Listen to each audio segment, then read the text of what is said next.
তৃণমূল সাংসদ আইনজীবী ও কল্যাণ বন্দ্যোপাধ্যায় তিনি বলছেন আজকে সুপ্রিম কোর্টে ঐতিহাসিক ঘটনা ঘটলো। আমরা আবারও শুনবো কি বলছেন তিনি। ইলেকশন কমিশন অ্যাকসেপ্ট করেছে। অতএব এই যে কেসগুলো ইয়ারোরা করেছে ডাউট হয়েছে, যাতে ডাউট রেখেছে স্পেশাল রুল অবজারভাররা রেখে দিয়েছে, সেই স্পেশাল রুল অবজারভারদের অর্থাৎ আজকে সুপ্রিম কোর্টে প্রধান বিচারপতির এজলাসে যে এসআইআর মামলার শুনানি হলো, যেখান থেকে যেটা জানা যাচ্ছে যে একেবারে এসআইআর এর এই যে স্ক্রুটিনি পর্ব চলছে একদম বিচারকদের তত্ত্বাবধানে হবে। এসআইআর নিয়ে এই বেনজির নির্দেশ এবার সুপ্রিম কোর্টের কি হলো আজকে আদালতে। আমি চলে যাব, আমাদের অপর প্রতিনিধি বিজেন্দ্র সিংহ রয়েছেন আমাদের সঙ্গে। বিজেন্দ্র,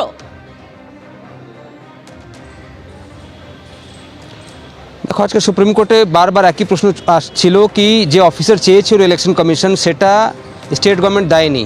যখন হিয়ারিং স্টার্ট হলো তখনই ইলেকশন কমিশনের তরফ থেকে বলা হলো কি তারা চিঠি দিয়েছিলেন কি এসডিও মর্যাদা বা এসডিএম মর্যাদা যারা অফিসার রয়েছেন এই ধরনের অফিসারদেরকে দিন, যারা অ্যাডজুডিকেট করবে, অর্থাৎ যারা সিদ্ধান্ত নেবে এই যে ক্লেমস অ্যান্ড অবজেকশনস যখন আসছে, ডকুমেন্টসগুলো জমা পড়েছে, সেক্ষেত্রে এটা কোয়াসি জুডিশিয়াল ফাংশন, সেটাকে সিদ্ধান্ত নেওয়ার জন্য এসডিও বা এসডিএম এর লেভেলের অফিসার তাদের লাগবে। সেটা রাজ্য সরকার দেয়নি। 17 তারিখ তাদেরকে চিঠি দিয়ে জানিয়েছেন রাজ্য সরকারকে তারা বিবেচনা করছেন।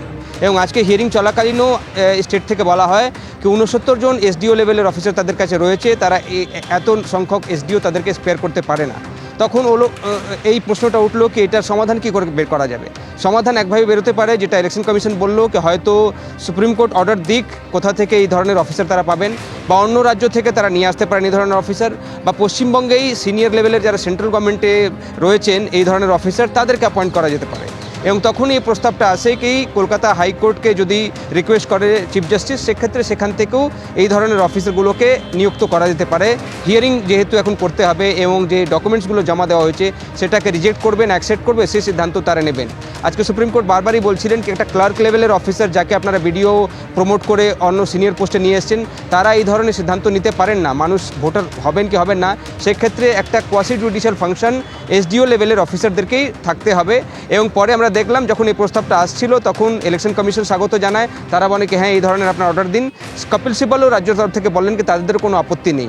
অর্থাৎ দুপক্ষেরই বক্তব্য শোনার পর যেটা একটা মীমাংসা করেছে সুপ্রিম কোর্ট, সেটা হলো কি কলকাতা হাইকোর্টের চিফ জাস্টিসকে তারা নির্দেশ দিয়েছেন, রিকোয়েস্ট করেছেন কি আগামীকালই তিনি মিটিং ডাকবেন, যেখানে রাজ্যের চিফ সেক্রেটারি থাকবেন, ডিজিপি থাকবেন, রাজ্যের অ্যাডভোকেট জেনারেল থাকবেন, ইলেকশন কমিশনের প্রতিনিধি থাকবেন, সিইও থাকবেন, এবং তারা সিদ্ধান্ত নেবেন কি কীভাবে ডিপ্লয়মেন্টগুলো করা হবে আগামী 7 থেকে 10 দিনের জন্য।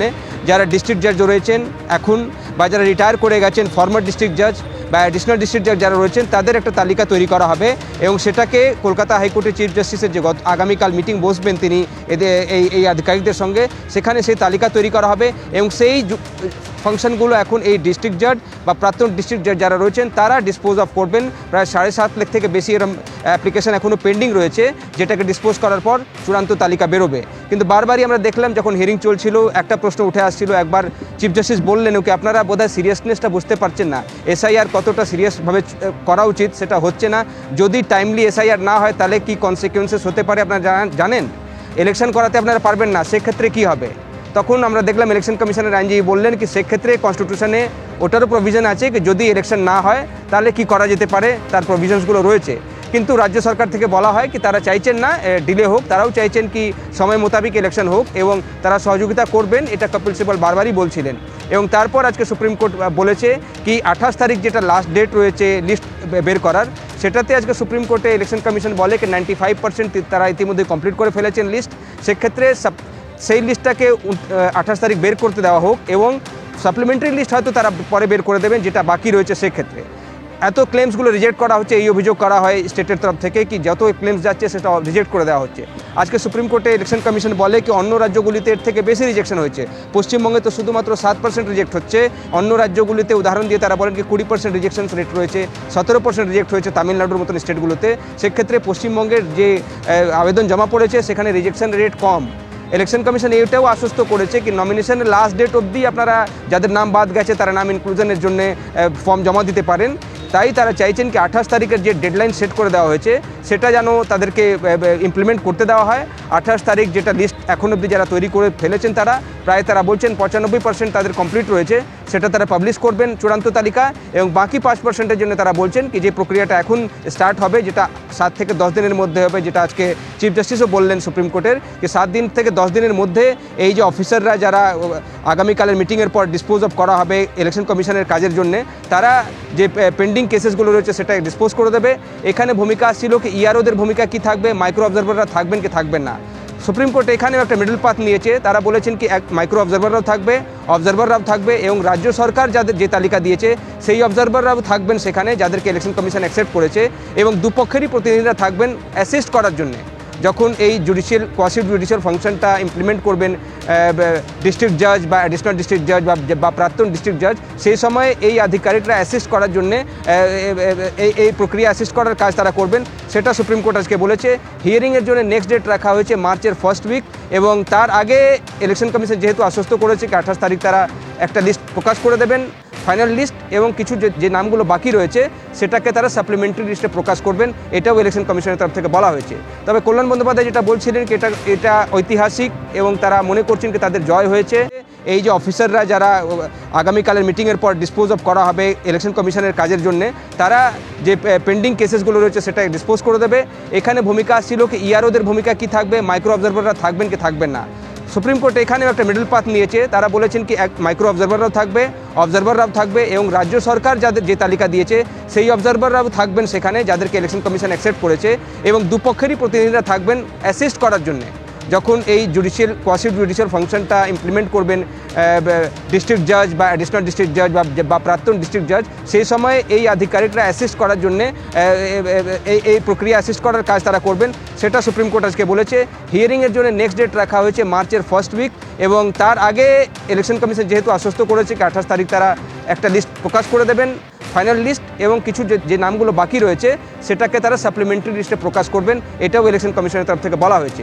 তবে কল্যাণ বন্দ্যোপাধ্যায় যেটা বলছিলেন কি এটা ঐতিহাসিক, এবং তারা মনে করছেন কি তাদের জয় হয়েছে।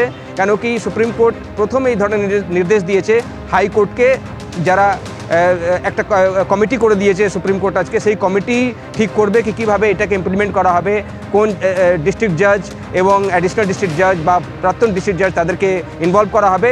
সুপ্রিম কোর্ট এটাও বলেছে হয়তো আগামী 6 থেকে 7 দিন কিছু অসুবিধা হতে পারে, যাদের এই কোর্টগুলোতে কেস ছিল তারা হয়তো কিছুটা অসুবিধায় পড়বেন, কিন্তু এখন যেহেতু একটা খুবই ক্রুশিয়াল ফেজে এসআইআর রয়েছে পশ্চিমবঙ্গে, সেটাকে টাইমলি যদি কমপ্লিট না করা হয় তার কনসিকুয়েন্সেসগুলো কী হবে সবারই জানা রয়েছে। তাই এটা 7 থেকে 10 দিনের জন্য এই কোয়াসি জুডিশিয়াল ফাংশনের জন্য ডিস্ট্রিক্ট জাজদেরকে দেওয়া হবে হাইকোর্টের তরফ থেকে। হাইকোর্টকে নির্দেশ দিয়েছে আজকে সুপ্রিম কোর্ট, সেই কমিটি যেটা আগামীকাল গঠন করা হচ্ছে সেটা তারা মোডালিটিসগুলো ঠিক করবেন।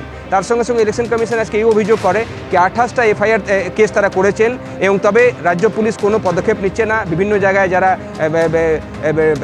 ভাষণ দিয়েছেন ইলেকশন কমিশনের বিরুদ্ধে, ইনস্টিগেট করেছেন মবকে, তাদের বিরুদ্ধে কোনো অ্যাকশন নিচ্ছে না রাজ্য পুলিশ। সেটাতে আজকে সুপ্রিম কোর্ট অর্ডার দিয়েছে রাজ্যের ডিজিপিকে সাপ্লিমেন্টারি অ্যাফিডেভিট জমা দিতে হবে এখানে, এবং এই 28টা কেসে বিশেষ করে তারা কী পদক্ষেপ নিয়েছেন, কী স্টেপস নিয়েছেন সেসব তাকে জানাতে হবে। অ্যাকশন টেকেন রিপোর্ট তাদেরকে জমা দিতে হবে 1 সপ্তাহের মধ্যে, সেটা আজকে সুপ্রিম কোর্ট বলেছে। কপিল সিব্বল কোর্টে ছিলেন, তিনি বলেছেন যে তারা সেটা ফাইল করবেন। এবং এটাও বলা হয় কি কিছু যারা ছোট লেভেলের আধিকারিক রয়েছেন তাদের বিরুদ্ধে অ্যাকশন নেওয়া হয়েছে, বড় ফিসগুলোকে কোনো পদক্ষেপ নেওয়া হচ্ছে না। যারা এসআইআরে বাধা দিতে গেছে বা প্রভোকেটিভ স্টেটমেন্টগুলো দিয়েছে, যারা উস্কানিমূলক মন্তব্য করেছে পাবলিকে এসআইআরের বিরুদ্ধে বা ইলেকশন কমিশনের বিরুদ্ধে, তাদের বিরুদ্ধে রাজ্য পুলিশ কোনো পদক্ষেপ নিচ্ছে না, বারবার অভিযোগ করা সত্ত্বেও কোনো পদক্ষেপ নিচ্ছে না। এটা আজকে সুপ্রিম কোর্টে ইলেকশন কমিশনের তরফ থেকে জানানো হয়। আজকে সুপ্রিম কোর্ট নির্দেশ দিয়েছে রাজ্য পুলিশকে পদক্ষেপ নেওয়ার জন্য, এবং অ্যাকশন টেকেন রিপোর্ট জমা দিতে হবে সুপ্রিম কোর্টকে। যে অভিযোগগুলো জমা পড়েছে, বিশেষ করে এর আগেও আমরা দেখেছিলাম কি ফর্ম 7 পুড়িয়ে দেওয়া হচ্ছে, এই অভিযোগ এসেছিল। সেটাতে গত হিয়ারিংয়ে সুপ্রিম কোর্ট নির্দেশ দিয়েছিল ডিজিপিকে কি তাকে একটা অ্যাফিডেভিট দিতে হবে কি এই সব কেসগুলোর ক্ষেত্রে কী পদক্ষেপ নেওয়া হয়েছে। আজকে যে 28টা স্পেসিফিক কেস ইলেকশন কমিশনের তরফ থেকে বলা হয়েছে, এর পরিপ্রেক্ষিতে কী স্টেপস নিয়েছে রাজ্য পুলিশ সেটা তাদেরকে অ্যাফিডেভিট দিয়ে জমা দিতে হবে। নেক্সট হিয়ারিংয়ের ডেট আগামী খুব সম্ভবত 1 মার্চ রাখা হচ্ছে, বা মার্চের প্রথম সপ্তাহে নেক্সট হিয়ারিং হবে। কিন্তু তার আগে 28 ফেব্রুয়ারি যেটা লিস্ট রয়েছে সেই লিস্ট বেরিয়ে যাবে, এবং সাপ্লিমেন্টারি লিস্ট তার পরেই বেরোবে। বেশ, বিজেন্দ্র তুমি আমাদের সঙ্গে থাকো। এবিপি আনন্দ এগিয়ে থাকে, এগিয়ে রাখে।